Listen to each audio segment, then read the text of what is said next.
சிவநதியே எரிமின் நீரூற்றே என் பாஸ்டர். Praise the Lord. ஆமீன் ஆமீன். இணைந்திருக்கிறோம், உங்களை வாழ்த்துகிறோம், வரவேற்கிறோம், கத்தரை கரத்தில் உபயோகிக்கிறோம். கத்தர் தாமே வழிநடத்துவாராக. ஆஹ், இன்று 10ஆம் தேதி 7ஆம் மாதம், 10ஆம் தேதி ஜூலை மாதம், 10ஆம் தேதி ஆடி மாதம், வியாழக்கிழமை மதிய நேரத்தில் இணைந்திருக்கிறோம். டொரண்டோ நேரம் 1 மணி. இந்த வேளையிலிருந்து ஊழியர்களுடன் இணைந்திருக்கிறார். மாலை 6 மணிக்கு லண்டன் யூகேயிலிருந்து பிரைம் மினிஸ்டர் சார்பாக பாஸ்டர் ஆண்டனி சில் ஏப்ரஹாம் அவர்கள் இணைந்திருக்கிறார்கள்.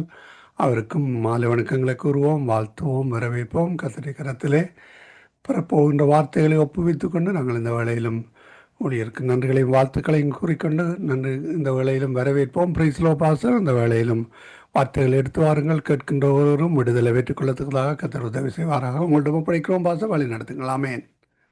ஆமென் ஆமென். இயேசு கிறிஸ்துவின் இணையற்ற நாமத்தினால் உங்கள் அனைவரையும் வாழ்த்தி வரவேற்கிறேன்.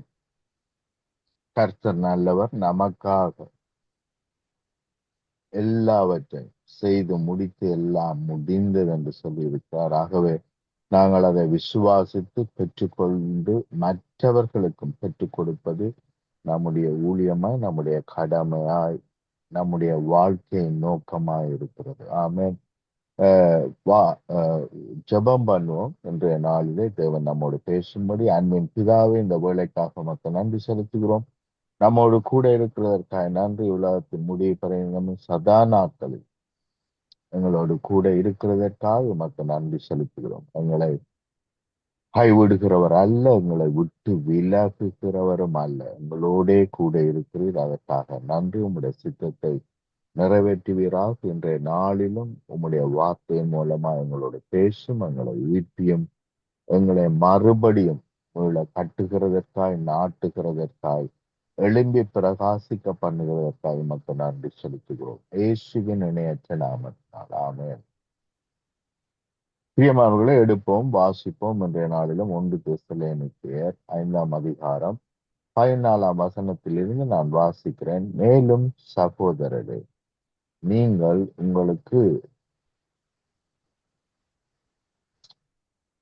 மேலும் சகோதரரே, நான் உங்களுக்கு போதிக்கிறது என்னவென்றால், ஒழுக்கம் இல்லாதவர்களுக்கு புத்தி சொல்லுங்கள், திடனற்றவர்களை தேற்றுங்கள், பலவீனரை தாங்குங்கள், எல்லாரிடத்திலும் நீடிய சாந்தமாயிருங்கள்.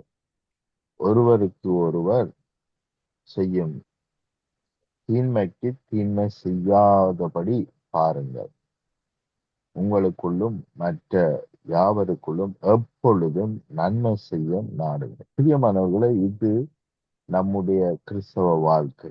ஆமென். அனுதினமும் இந்த காரியத்தை நாங்கள் செய்கிறோமா என்று நாங்கள் எங்களை சோதித்து பார்த்து நாங்கள் இவற்றை நிச்சயமாய் செய்ய வேண்டியது அவசியம். ஏனென்றால் இதுதான் கிறிஸ்துவின் சாயல். ஆகவே கிறிஸ்துவின் சாயலாய் இருக்கும்படி, கிறிஸ்துவுடைய குணாதிசயத்தோடு நாங்கள் வாழும்படி தேவன் நம்மை அழைத்திருக்கிறார். ஆமென். எப்பொழுதும் சந்தோஷமாயிருங்கள், இடைவிடாமல் ஜெபம் பண்ணுங்கள். இதை குறித்து நாங்கள் பார்த்திருக்கிறோம். எப்பொழுதும் கிறிஸ்துவுக்குள்ளே எல்லாம் எனக்கு செய்து முடித்தாயிற்று என்று விசுவாசிக்கிற நம்மால் தான் சந்தோஷமாய் எப்பொழுதும் இருக்க முடியும். மாத்திரமல்ல, இடைவிடாமல் ஜெபம் பண்ணுங்கள். இடைவிடாமல் நாங்கள் விடுதலையை குறித்து, தேசத்தின் விடுதலையை குறித்து, சபையின் விடுதலையை குறித்து, நம்முடைய குடும்பத்தின் விடுதலையை குறித்து பேச வேண்டியவர்களாக இருக்கிறோம். ஏனென்றால் சத்துருவும் என்ன செய்யறான்? மற்றவர்களுடைய வாயை திறந்து நம்முடைய வாழ்க்கையில பேசுகிறான், சபிக்கிறான்,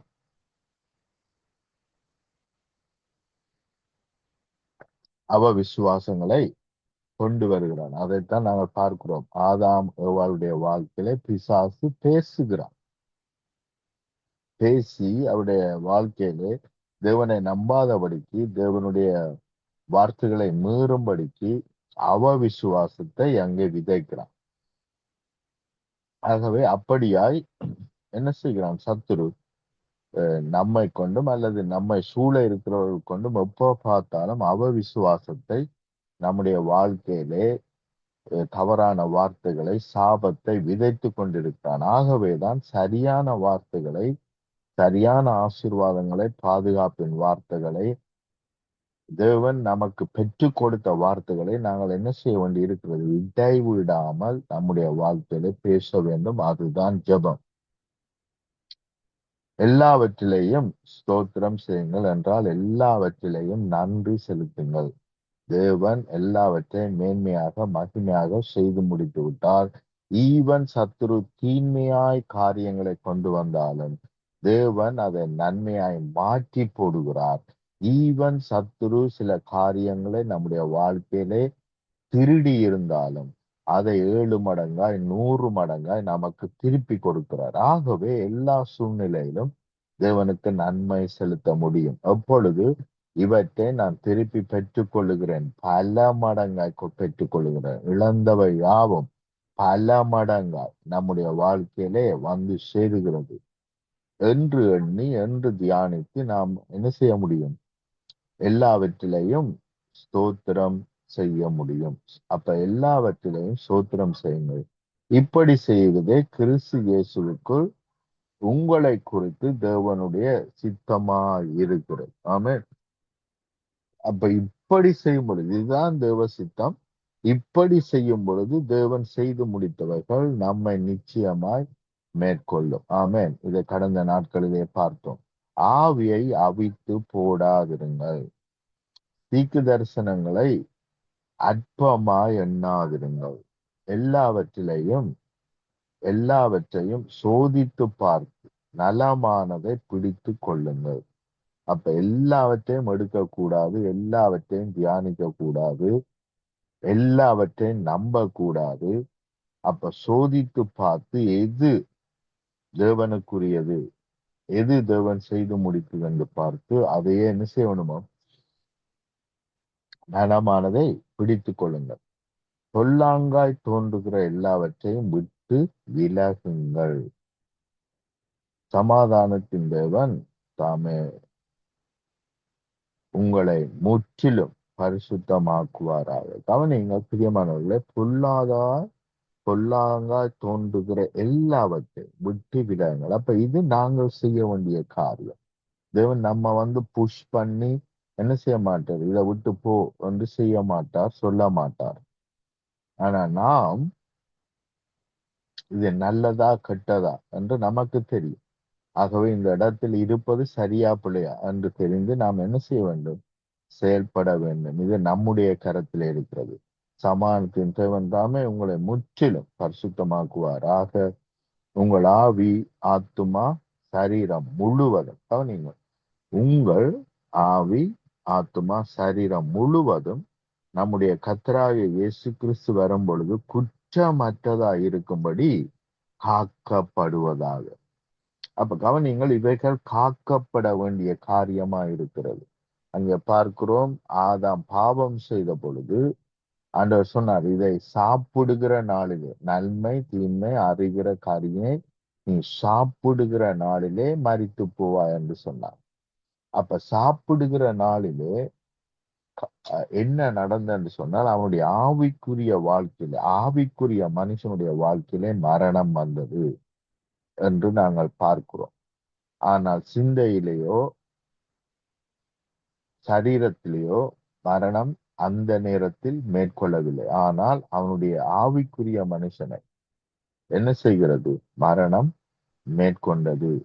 அப்ப கவனிங்கள், 3 காரியம் சேர்ந்துதான் ஒரு மனுஷனாக நாங்கள் இருக்கிறோம். ஆவி, ஆத்துமா, சரீரம். அப்ப ஆவி கூடாகத்தான் தேவன் என்ன செய்கிறார்? நம்முடைய ஆத்துமாவோடும் நம்முடைய சரீரத்தோடும் தேவன் இடைப்படுகிறார். ஆனால் ஆவி மரித்து போனபடியினால், ஆதாம் ஏவாள் செய்த பாவத்தினால் ஆவி மரித்து போனபடியினால் மனுஷன் மாமிசமானான். இப்பொழுது மாமிச சிந்தை உடையவனாய், அதுதான் நம்முடைய ஆத்துமா, சிந்தை, அவனுடைய விருப்பம், அவனுடைய எண்ணங்கள், அவனுடைய உணர்வுகள், இவைகள் தான் ஆத்துமா. அப்ப ஆத்துமாவும் சரீரமும் தான் என்ன செய்கிறது? வேலை செய்து கொண்டிருக்கிறது. ஆத்துமா என்ன அறிவை வைத்து செயல்படுகிறதோ அப்படியாகத்தான் சரீரம் அந்த அறிவை வைத்து செயல்படுகிறது. ஆனால் தேவ ஆலோசனை, தேவன் உறவு செய்கிற இடம், தேவன் ஆளுகை செய்கிற இடம், தேவன் இணைக்கப்பட்ட இடம் நம்முடைய ஆவியோடு. அதனால் அதற்கு பிறகு ஆவிக்குரிய வாழ்க்கை ஆதாம் ஏவாளுக்கு இருக்கவில்லை. ஆவிக்குரிய வாழ்க்கை மரித்து போனது. ஏனென்றால் ஆவிக்குரிய மனுஷன் மரித்து போனார். அதற்கு பிறகு அவர்கள் செயல்பட்டது ஆத்மா மூலமாகவும் சரீரம் மூலமாகவும் தான் அவர்கள் செயல்பட்டார்கள். அப்படித்தான் வேதம் என்ன செய்கிறது, இன்றைக்கு சொல்லுகிறது, இவர்கள் மாமிசத்துக்குரியவர்கள் என்று சொன்னால் ஆத்துமாவும் மாமிசமும் தான் செயல்படுகிறது. அவருடைய ஆவி மரித்து போனதாய் இருக்கிறது. ஆனால் கிறிஸ்துவுக்குள் நாங்கள் வரும் பொழுது முதலாவது நம்முடைய வாழ்க்கையில நடக்கிற காரியம் என்னன்னு சொன்னால் நம்முடைய ஆத்துமா உயிர்ப்பிக்கப்படுகிறது. ஆமென். அப்ப ஆத்துமா உயிர்ப்பிக்கப்பட்ட பிறகு தேவன் நம்மோடு என்ன செய்ய முடியும்? உறவு கொள்ள முடியும். தேவன் நம்மோடு பேச முடியும். ஏனென்றால் நம்முடைய ஆவி உயிர்ப்பிக்கப்பட்டது. ஆமென். தேவன் நம்முடைய வாழ்க்கையிலே என்ன செய்ய முடியும்? வாசம் பண்ண முடியும். ஆவி உயிர்ப்பிக்கப்பட்டிருக்கிறபடினா. அப்ப ஆவி உயிர்ப்பிக்கப்படாவிட்டால் மாமிசமும் ஆத்துமாவும் மாமிசமும் தான் செயல்படுகிறது. அது உலக பிரகாரமாய்த்தான் அது செயல்படும். ஏனென்றால் தேவ ஆலோசனை, தேவனுடைய வல்லமை, தேவனுடைய உறவு, தேவனுடைய பிரசன்னம் என்ன செய்ய முடியல? மனுஷனை மேற்கொள்ள முடியல, மனுஷனை நடத்த முடியவில்லை. ஆனால் கிறிஸ்துவை எந்த நிமிஷம் ஒரு மனுஷன் ஏற்றுக்கொள்ளுகிறானோ, எந்த நிமிஷம் அவன் விசுவாசிக்கிறானோ, அந்த நிமிஷத்தில் இருந்து அவனுடைய ஆவி என்ன செய்யப்படுகிறது? உயிர்ப்பிக்கப்படுகிறது. ஆமென். தேவ ஆவி நம்முடைய ஆவியோடு இணைக்கப்பட்டு செயல்பட ஆரம்பிக்கிறது. ஆமென்.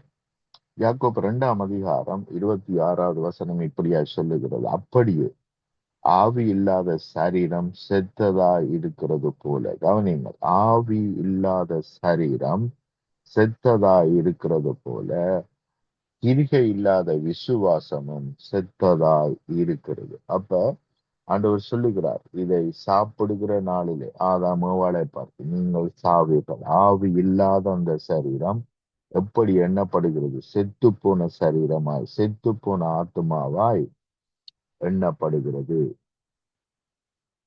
ஆனால் தேவனை எந்த நிமிஷம் ஒரு மனுஷன் ஏற்றுக்கொள்ளுகிறானோ அந்த நிமிஷமே அவனுடைய ஆவி என்ன செய்கிறது? உயிர்ப்பிக்கப்படுகிறது. ஆமென். புதுப்பிக்கப்படுகிறது. ஆமென். ஆகவே நாம் எல்லோருமே தேவனால் புதுப்பிக்கப்பட்டவர்கள், உயிர்ப்பிக்கப்பட்டவர்கள், புதிய சரீரத்தை உடையவர்களாய் நாங்கள் புதிய ஆவியை உடையவர்களாய், உயிர்ப்பிக்கப்பட்ட ஆவியை உடையவர்களாய் நாங்கள் இருக்கிறோம். ஆமென். இன்னும் சில வசனங்களை வாசிப்போம். யோவான் 6ஆம் அதிகாரம் 63ஆம் வசனம் சொல்லுகிறது, ஆவியே உயிர்ப்பிக்கிறது, மாமிசமானது ஒன்றுக்கும் உதவாது. நான் உங்களுக்கு சொல்லுகிற வசனங்கள் ஆவியும் ஜீவனமாய் இருக்கிறது. அப்ப தேவ ஆவி தேவனுடைய வார்த்தை நம்முடைய ஆவியை உயிர்ப்பிக்கிறது. மாத்திரமல்ல, ஆவி மூலமாய்த்தான் தேவ வசனம் என்ன செய்கிறது? நம்முடைய ஆத்மாவையும் சரீரத்தையும் உயிர்ப்பிக்கிறது. ஆமென். ஆவியிலிருந்து ஒரு காரியம் என்ன நடக்கிறது? ஆவியிலிருந்து இரண்டாவதாக ஆத்மாவுக்கு வருகிறது. ஆத்மாவிலிருந்து என்ன செய்கிறது? மூன்றாவதாக சரீரத்துக்கு வருகிறது. அப்ப முதலாவது ஆவி உயிர்ப்பிக்கப்படுகிறது இயேசு கிறிஸ்து மூலமாய். அதற்கு பிறகு அவரை அறிகிற அறிவிலே நாங்கள் பெருகும் பொழுது ஆத்துமா உயிர்ப்பிக்கப்படுகிறது. ஆத்துமா உயிர்ப்பிக்கப்படும் பொழுது சரீரம் உயிர்ப்பிக்கப்படுகிறது. சரீரத்திலே அதுக்கு பிறகு பாத்தீங்கன்னா நோய்கள் நொடிகள் எல்லாமே அகன்று போகும். ஏனென்று சொன்னால் ஆத்துமா உயிர்ப்பிக்கப்பட்டபடியினால். ஆமென். அப்ப ஆத்துமா உயிர்ப்பிக்கப்பட வேண்டுமானால் என்ன செய்யப்பட வேண்டும்? ஆவி உயிர்ப்பிக்கப்பட வேண்டும். ஆவியே உயிர்ப்பிக்கிறது. அப்ப ஆவிதான் இவை யாவற்றையும் உயிர்ப்பிக்கிறது. ஆத்மாவையும் சரீரத்தையும் ஆவிதான் உயிர்ப்பிக்கிறது. ஆவியை உயிர்ப்பிக்கிறது. மாமிசமானது ஒன்றுக்கும் உதவாது. மாமிசத்தை நம்பி என்ன செய்யக்கூடாது? செயல்படக்கூடாது. உலகத்தார் மாமிசத்தை நம்பி, மாமிசமும் மாமிசத்தோடு இணைக்கப்பட்டிருக்கிற ஆத்துமாவும், தேவனுக்கு விரோதமாய் கிரியை செய்து கொண்டிருக்கிற ஆத்துமாவும் இணைந்து செயல்பட்டால் அதான் மாமிசத்துக்குரிய ஒரு மனுஷன், இந்த உலகத்துக்குரிய மனுஷன். ஆனால் என்றைக்கு தேவன் தன்னுடைய வார்த்தையினால் நம்முடைய ஆவியை உயிர்ப்பிக்கிறாரோ அந்த நாள் முதல் கொண்டு என்ன செய்கிறது? ஆத்துமாவும் உயிர்ப்பிக்கப்படுகிறது. ஆத்துமா உயிர்ப்பிக்கப்பட வேண்டும். ஆவி உயிர்ப்பிக்கப்பட்டபடினால் ஆவி கூடாது, இனிமேல் ஆத்துமா உயிர்ப்பிக்கப்பட வேண்டும். ஆத்துமா உயிர்ப்பிக்கப்பட வேண்டுமானால் என்ன செய்யப்பட வேண்டும்? தேவ வார்த்தை அங்கே மேற்கொள்ள வேண்டும். நம்முடைய சிந்தையை தேவ வார்த்தை மேற்கொள்ள வேண்டும். அப்படி மேற்கொள்ளும் பொழுதுதான் நாங்கள் என்ன செய்கிறோம்? புதிதாய் மாற்றப்படுகிறோம். ஆமென். புதிய மனுஷர்களாய் உருவாக்கப்படுகிறோம். ஆமென். அப்ப ஆவி உயிர்ப்பிக்கிறது, மாமிசமானது ஒன்றுக்கும் உதவாது. நான் உங்களுக்கு சொல்லுகிற வசனங்கள் ஆவியும் ஜீவனும், ஆவியாயும் ஜீவனாயும் இருக்கிறது. ஆமென். இன்னும் சில வசனங்களை பார்ப்போம். பிரியமானவர்களே, வாசிப்போம். 2 கொரிந்தியர் 5ஆம் அதிகாரம் 17, 18 வசனங்களை வாசிப்போம். இப்படி இருக்கு, ஒருவன் கிறிஸ்துவுக்குள் இருந்தால் புது சிருஷ்டியாக இருக்கிறான் என்று சொன்னால் புதிதாய் ஆவியிலே பிறந்தவனாயிருக்கிறான். பழையவைகள் ஒளிந்து போயின, எல்லாம் புதிதாயின. அப்ப கவனிங்கள், இந்த புதிய மனுஷன் என்று சொல்லப்படுகிறது ஆவிக்குரிய மனுஷன். அப்போ ஒருவன் கிறிஸ்துவுக்குள் இருக்கும் பொழுது, கிறிஸ்துவை எந்த நாள் அவன் ஏற்றுக்கொள்ளுகிறானோ அந்த நாள் அவனுடைய ஆவி உயிர்ப்பிக்கப்படுகிறது, புதுப்பிக்கப்படுகிறது. புதிய ஆவிக்குரிய மனுஷன் அங்கே உருவாக்கப்படுகிறது. ஆமென். அப்ப கிறிஸ்துவுக்குள் சிருஷ்டி என்னவா இருக்கிறானாம்? இப்படி இருக்க ஒருவன் கிறிஸ்துவுக்குள் இருந்தால் புது சிருஷ்டியாக இருக்கிறான். புதிய ஆவியை உடையவனாய், புதுப்பிக்கப்பட்ட ஆவியை உடையவனாய், உயிர்ப்பிக்கப்பட்ட ஆவியை உடையவனாய் அவன் இருக்கிறான். கவனிங்கள், பழையவைகள் ஒளிந்து போயின, எல்லாம் புதிதாகும். அப்ப இந்த வாழ்க்கை ஆவிக்குரிய மனுஷனுடைய வாழ்க்கை. ஆனால் பார்ப்பீர்களானால் இன்னும் என்ன செய்யப்படவில்லை? புதிய சிந்தை, ஆத்துமா, புதிய ஆத்துமா இன்னும் உருவாக்கப்படவில்லை. புதிய சரீரம் இன்னும் புதுப்பிக்கப்படவில்லை. இப்ப ஒரு தொக்கையாக இருக்கிற ஒருவர் என்ன செய்வாரானால், தேவனை ஏற்றுக்கொள்வாரானால் அவருடைய சரீரம் தொக்கையாகத்தான் இருக்கும். அவருடைய சிந்தை இப்பொழுதுதான் இயேசுவை குறித்து கொஞ்சம் அறிந்து அவர் ஏற்றுக்கொண்டபடினால் ஆத்துமா முழுமையா என்ன செய்யப்படவில்லை? புதிதாக்கப்படவில்லை. அப்ப ஆத்துமாவும் சரீரமும் இன்னும் என்ன செய்யவில்லை? முழுமையாய் புதிதாக்கப்படவில்லை. ஆனால் ஆவி தேவனை ஏற்றுக்கொண்ட அந்த நிமிஷமே என்ன செய்யப்படுகிறது? நம்முடைய ஆவி புதிதாக்கப்படுகிறது. ஆமென். 18ஆம் வசனம் இப்படியாக சொல்லுகிறது, இவைகள் எல்லாம் தேவனாலே உண்டாயிருக்கிறது. இந்த ஆவிக்குரிய மனுஷன் தேவனாலே உயிர்ப்பிக்கப்படுகிறான். அவர் கிறிஸ்து இயேசுவை கொண்டு நம்மை தம்மோடு ஒப்புரவாக்குதலின் ஊழியத்தை எங்களுக்கு ஒப்பு கொடுத்தார். ஆமென். அப்ப நம்முடைய ஆவி இப்பொழுது என்ன செய்யப்பட்டிருக்காம்? தேவனோடு கூட ஒப்புரவாக்கப்பட்டிருக்கிறது. ஆமென். நாங்கள் என்ன செய்யப்பட்டிருக்கிறோம்? தேவனோடு கூட இணைக்கப்பட்டிருக்கிறோம். ஆமென். அப்ப தேவன் இனி நம்மோடு என்ன செய்வார்? தடையின்றி உறவு கொள்ள முடியும். ஏனென்றால் ஆவி கூடாகத்தான் தேவன் என்ன செய்கிறார்? தேவனுடைய ஆவி நம்முடைய ஆவி கூடாகத்தான் நம்முடைய சிந்தையிலே என்று சொன்னால் ஆத்துமாவிலே காரியங்களை நடப்பிக்கிறது, வார்த்தைகளை அனுப்புகிறது.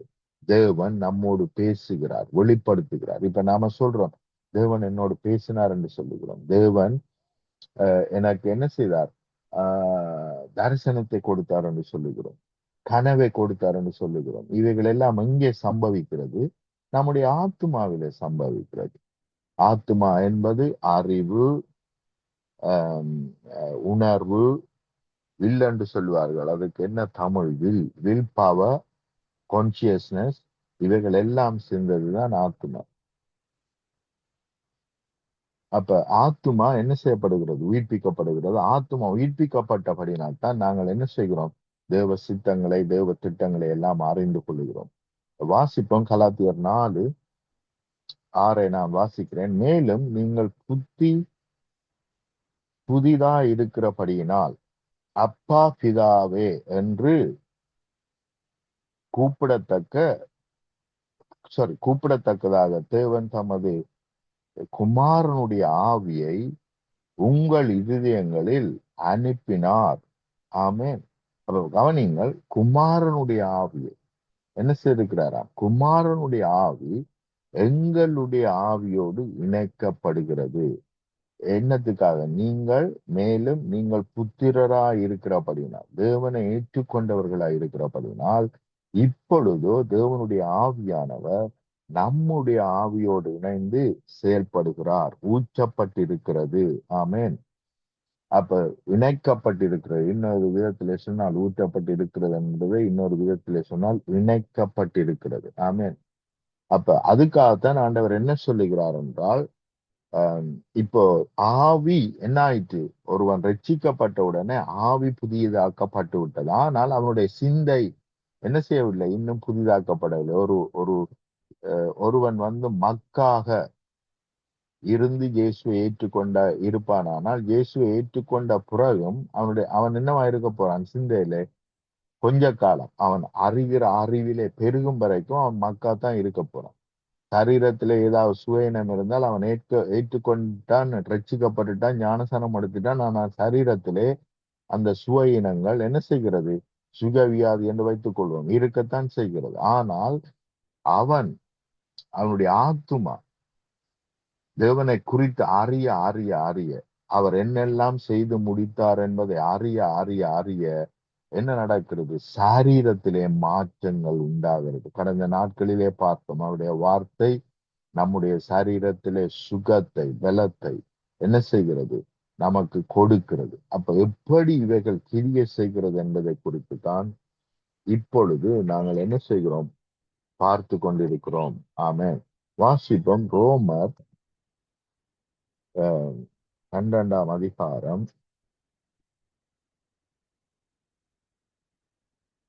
1ஆம் வசனத்திலிருந்து வாசிப்போம். அப்படி இருக்க சகோதரரே, நீங்கள் உங்கள் சரீரங்களை பரிசுத்தமும் தேவனுக்கு பிரியமுமான ஜீவ பலியாக ஒப்பு கொடுக்க வேண்டும் என்று தேவனுடைய இரக்கங்களை முன்னிட்டு உங்களை வேண்டிக் கொள்ளுகிறேன். அப்ப இது தேவன் செய்கிற காரியம் அல்ல, நாங்கள் செய்ய வேண்டிய காரியம்.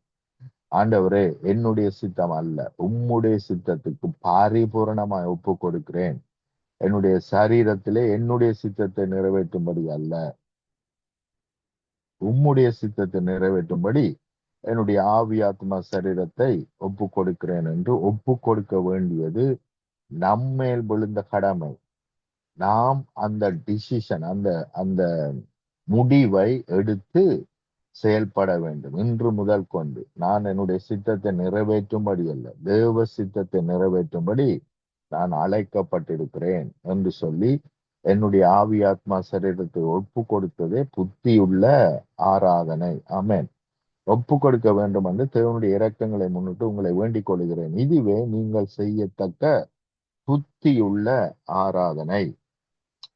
அப்படி நாங்கள் செய்யும் பொழுது நீங்கள் இந்த பிரபஞ்சத்துக்கு ஒத்த வேஷம் தெரியாமல், அப்படி நாங்கள் செய்யும் பொழுது இந்த பிரபஞ்சத்தின் படி நாங்கள் நடக்காமல் தேவனுடைய நன்மையும் பிரியமும் பரிபூரணமான சித்தம் இன்னதென்று பகுத்தறியத்தக்கதாக உங்கள் மனம் புதிதாகிறதுனாலே மறுரூபமாகுங்கள். அப்ப இப்ப என்ன சொல்றாரு என்று சொன்னால், தேவனை ஏற்றுக்கொண்ட நாம் என்ன செய்ய வேண்டுமாம்?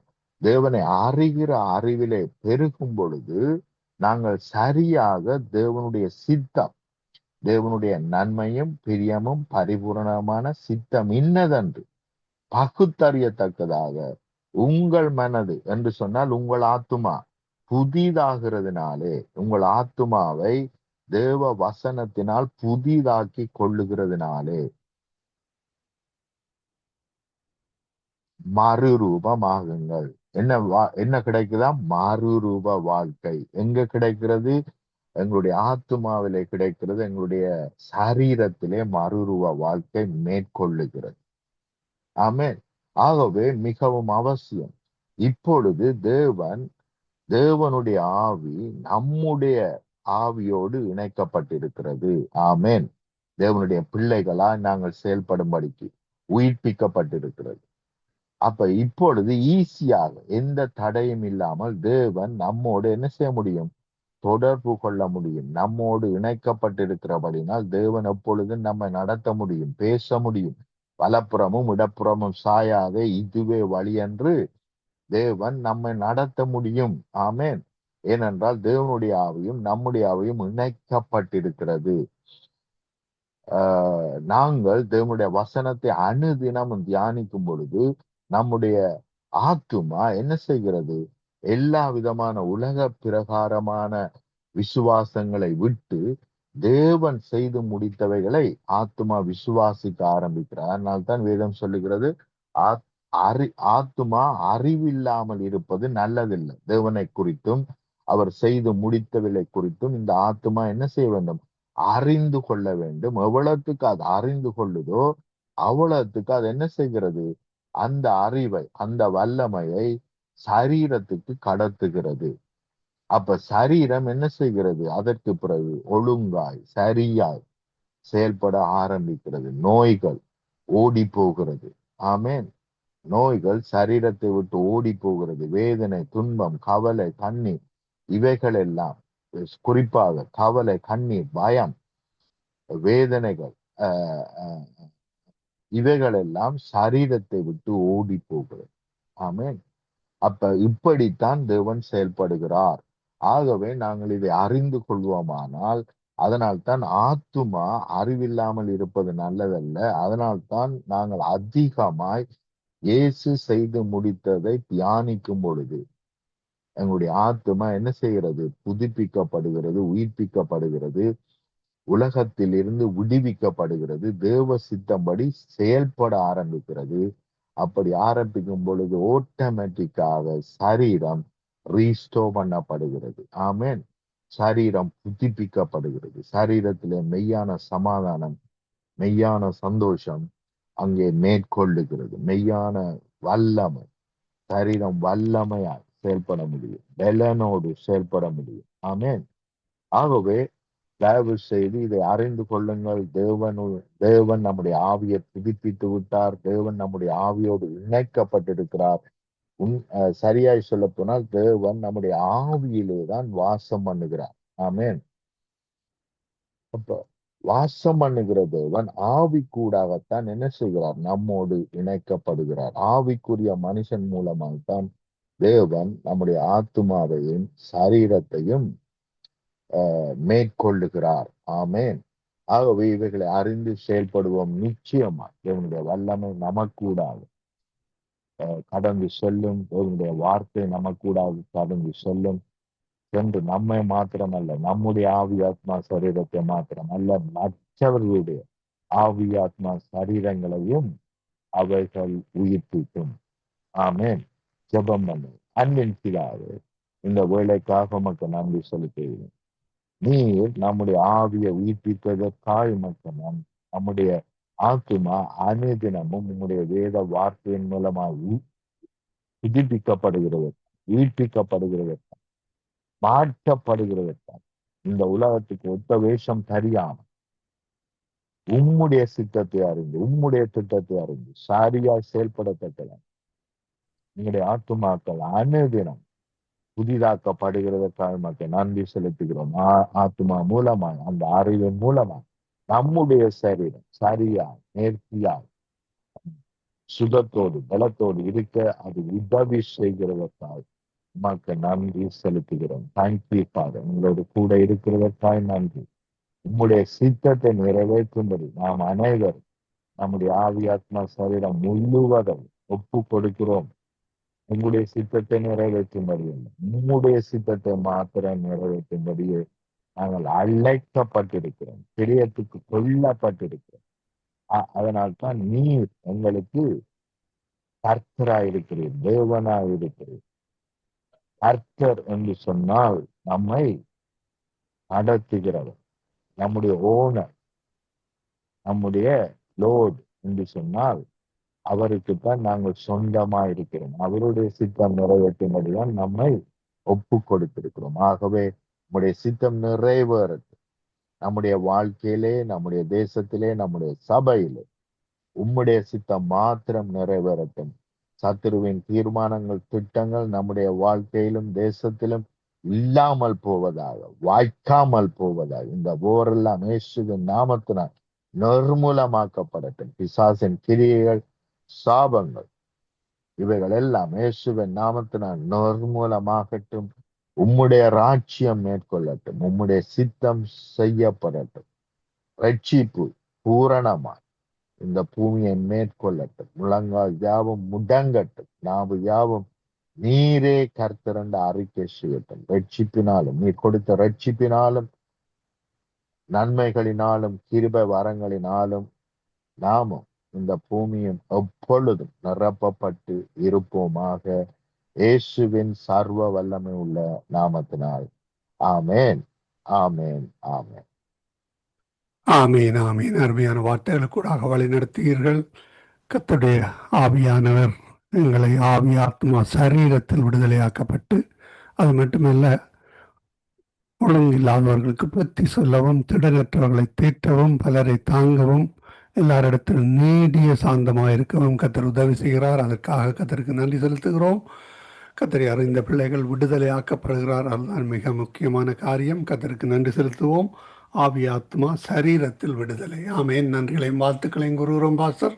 நாங்கள் திரும்பமாக திங்கட்கிழமை சந்திப்போம். அதுவரையும் தேவசமாத்த கூறுகிறோம், வாழ்த்துகிறோம், ஆசீர்வதிக்கிறோம். கர்த்தர் கரத்திலே உங்களை உங்கள் குடும்பத்தாரையும் சபையும் ஒப்புவிக்கிறோம். வாரத்தின் முதல் நாளிலே பிரசங்க பீடத்தில் நிற்கின்ற பொழுதும், கர்த்தருடைய வார்த்தைகள் புறப்பட்டு செல்லுகின்ற பொழுதும் கர்த்தர் தாமே இந்த வார்த்தைகளுக்கு கூடாக ஒருவரையும் தேற்றுவாராக, ஆசீர்வதிப்பாராக, வழி நடத்துவாராக.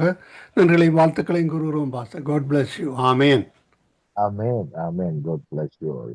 ஆமீன், ஆமீன். அருமையானவர்களே, இதுவரை நேரம் எங்களுடன் தேவ ஊழியர் பாஸ்டர் ஆண்டனி சில்லை இப்ரஹாம் அவர்கள் பிரைம் மினிஸ்ட்ரி சார்பாக லண்டன் யூகேயிலிருந்து மாலை வேளையிலும் இணைந்து கர்த்தருடைய வார்த்தைகளை விதைத்திருக்கிறார். இதை கேட்டுக்கொண்டிருந்த ஒருவரும், அதே வேளையிலே கேட்கப் போகின்ற ஒருவரும் வார்த்தைகள் கூடாக விடுதலையாக்கப்பட, ஆவியாத்மா சரீரத்தில் விடுதலையாக்கப்படத்தக்கதாக கர்த்தர் உதவி செய்வாராக. நன்றிகளையும் வாழ்த்துக்களையும் கூறிக்கொண்டு தேவ ஊழியரிலிருந்து விடைபெறுவோம். அடுத்து வேத பாடத்துடன் தேவ ஊழியர் சுசேகரின் மாணவர்கள் வழிநடத்துவார். ஆயத்த